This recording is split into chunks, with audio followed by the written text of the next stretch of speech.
지금 이 영상을 보고 계신 어르신들, 혹시 나는 은퇴해서 소득도 없는데 무슨 연말정산이야 하고 그냥 넘기실 생각이신가요? 만약 그러셨다면 지금 당장 멈추셔야 합니다. 무심코 넘긴 그 연말정산 때문에 사랑하는 아들, 딸이 세금 폭탄을 맞을 수도 있고, 반대로 어르신께서 1분만 신경 쓰신다면 자녀가 13월에 월급을 두둑하게 챙겨서 어르신께 용돈 100만 원을 드릴 수도 있습니다. 특히 병원 자주 다니시는 분들은 병원비 영수증이 그야말로 현금 덩어리라는 사실 아십니까? 오늘 영상을 끝까지 보시면 국세청 홈택스에서 딱 버튼 하나만 눌러서 자녀에게 수십만 원 세금을 아껴주고 당당하게 용돈 요구하는 법을 배우게 되십니다. 안녕하세요. 여러분의 활기찬 인생 2막을 응원하는 든든한 길잡이 든든백세입니다. 오늘은 2026년 1월 15일 금요일입니다. 바로 오늘부터 국세청 연말정산 간소화 서비스가 시작됩니다. 뉴스나 신문에서 연말정산 이야기 많이 나오죠. 보통 이맘때가 되면 직장 다니는 자녀들은 세금 한 푼이라도 아끼려고 영수증 챙기느라 정신이 없습니다.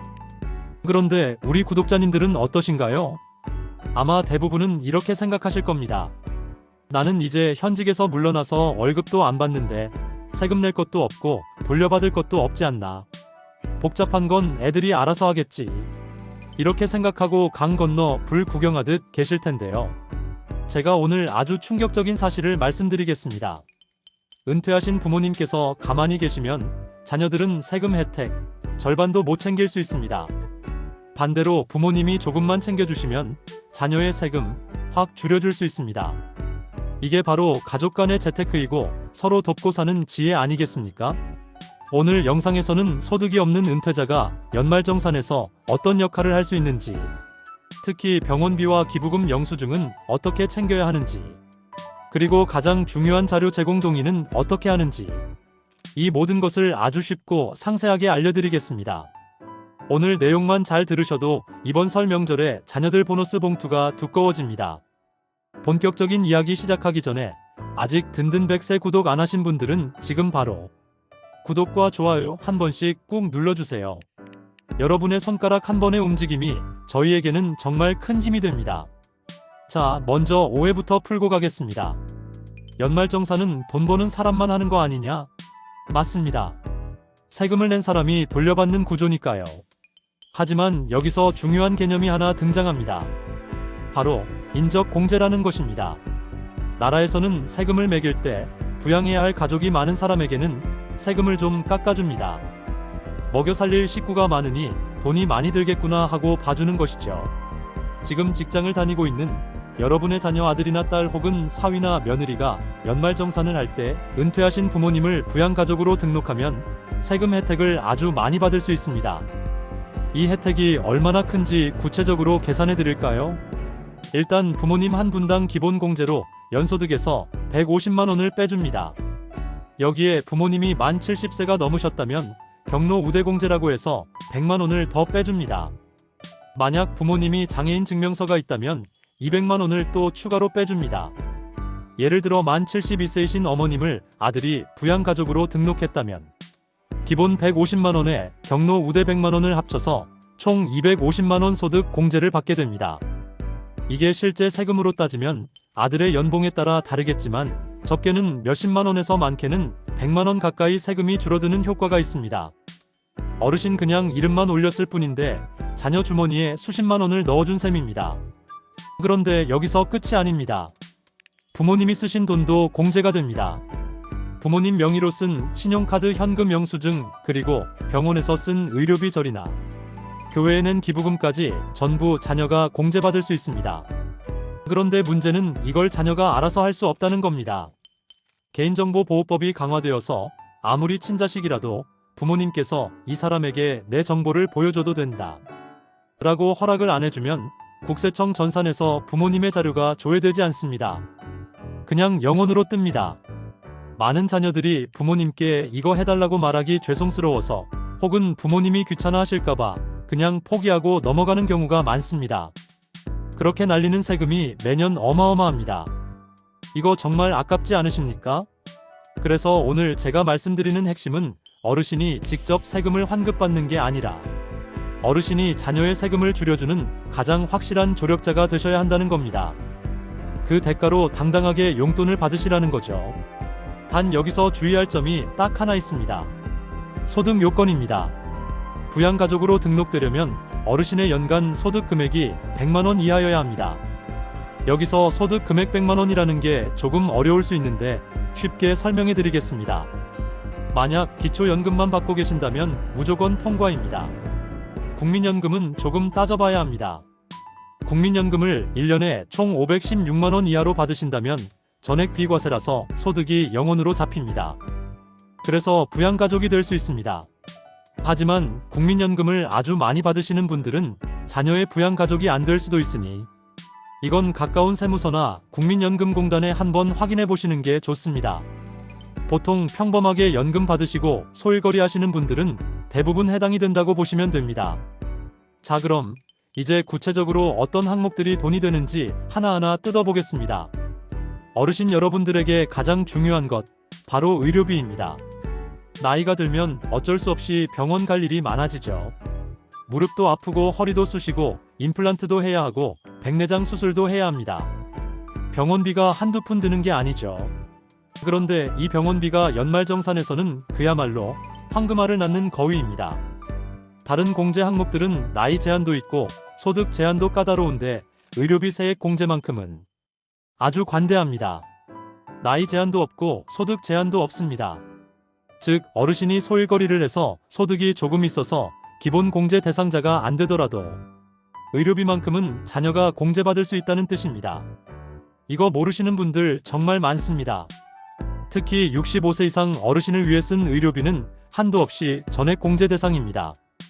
일반적인 의료비는 700만 원 한도가 있는데 경로 우대자인 부모님 병원비는 1000만 원이든 2000만 원이든 쓴 만큼 다 인정해 줍니다. 그러니 큰 수술을 하셨거나 장기 입원을 하셨다면 그 금액이 엄청나게 큰 절세 효과를 가져옵니다. 그럼 어떤 것들이 의료비 공제가 될까요? 진찰료, 수술비, 약값은 당연히 되고요. 어르신들이 많이 하시는 임플란트, 틀니, 브릿지 같은 치과, 보철 비용도 다 됩니다. 보청기 구입 비용도 됩니다.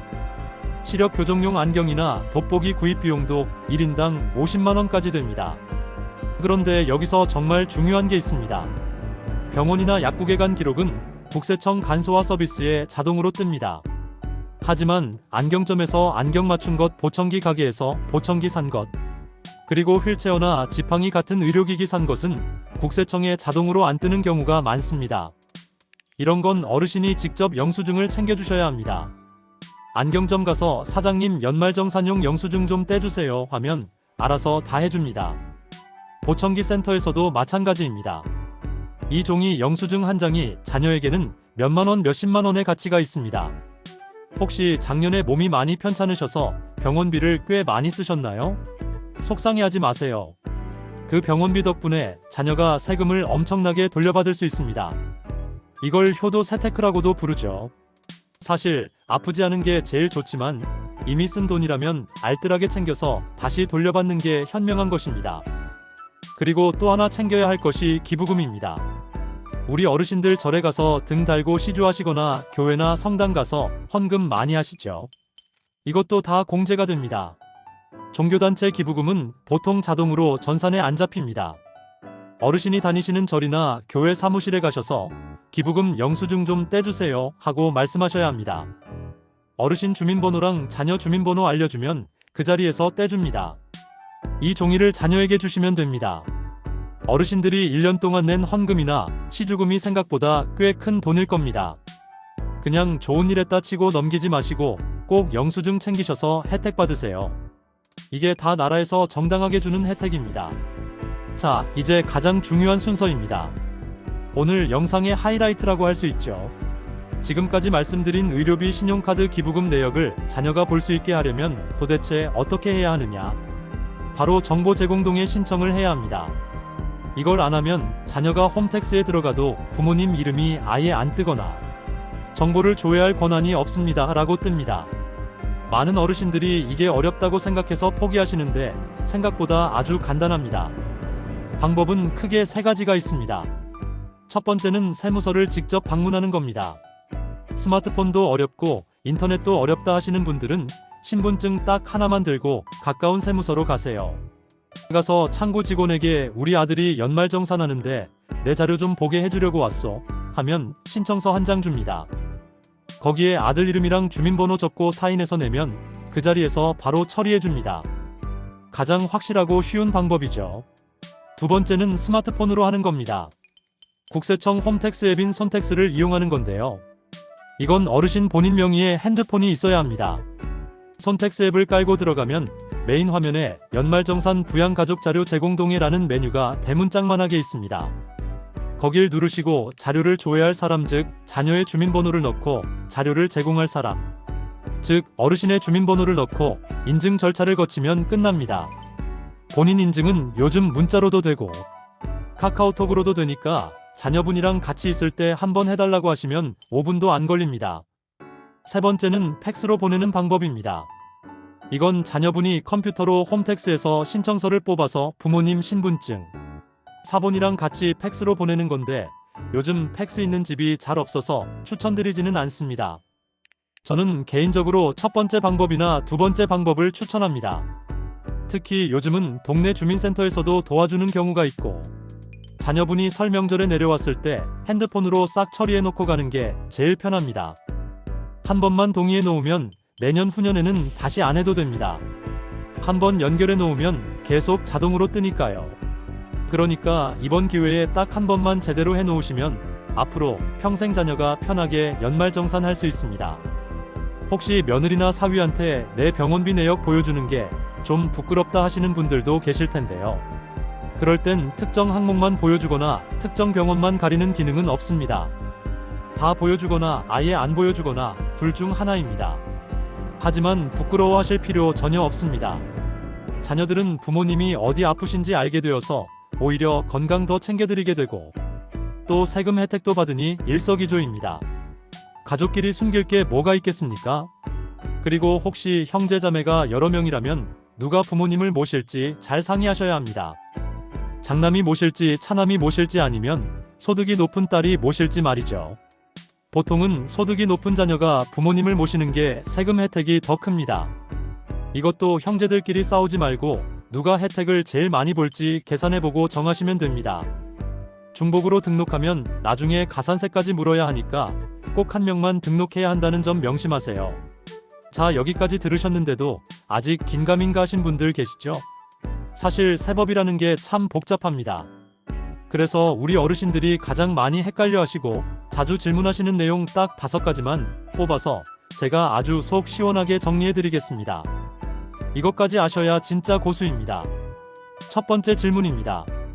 나는 시골에 살고 아들은 서울에 사는데 따로 살아도 부양가족 공제가 되나요? 정답은 무조건 됩니다. 이거 정말 많이들 오해하십니다. 형제자매는 같이 살아야만 공제가 되지만 부모님은 다릅니다. 세법에는 주거 형편상 별거라는 말이 있습니다. 자녀가 직장 때문에 혹은 부모님이 고향을 지키느라 떨어져 사는 것을 다 인정해줍니다. 그러니까 주소지가 달라도 실제로 부양하고 있다는 것만 확인되면 되니까 걱정 말고 등록하라고 하세요. 단 해외에 이민 가서 사시는 부모님은 안 됩니다. 국내에만 거주하시면 제주도든 강원도든 다 됩니다. 두 번째 질문입니다. 아들도 있고 딸도 있는데 누가 나를 공제받는 게 유리한가요? 이건 아주 중요한 돈 문제입니다. 정답은 돈을 더 많이 버는 자녀가 유리합니다. 왜냐고요? 우리나라 세금 구조는 소득이 높을수록 세금을 떼가는 비율 즉 세율이 확 올라갑니다. 연봉 3천만 원인 딸은 세율이 15% 정도라면 연봉 1억 원인 아들은 세율이 35%가 넘을 수 있습니다. 똑같이 어르신 한 분을 공제받아서 150만 원을 깎아줘도 딸은 20만 원 정도 돌려받지만 아들은 50만 원 넘게 돌려받을 수 있습니다. 그러니까 가족회의 하실 때 누구 연봉이 제일 높으냐 따져보시고 제일 많이 버는 자녀에게 몰아주세요. 그리고 그 자녀가 환급받은 돈으로 부모님 용돈도 드리고 동생들 밥도 한번 사라고 하는 게 가장 현명한 전략입니다. 세 번째 질문입니다. 이거 정말 중요합니다. 나는 장애인 등록증도 없고 복지카드도 없는데 장애인 공제는 꿈도 못 꾸겠죠? 아닙니다. 받으실 수 있습니다. 이게 무슨 소리냐고요? 동사무소에서 주는 장애인 복지카드와 세법상 장애인은 완전히 다른 개념입니다. 세법에서는 암 환자, 치매 환자, 중풍 환자처럼 장기간 치료가 필요하고 혼자서 생활하기 힘든 중증 환자를 장애인으로 인정해서 세금을 깎아줍니다.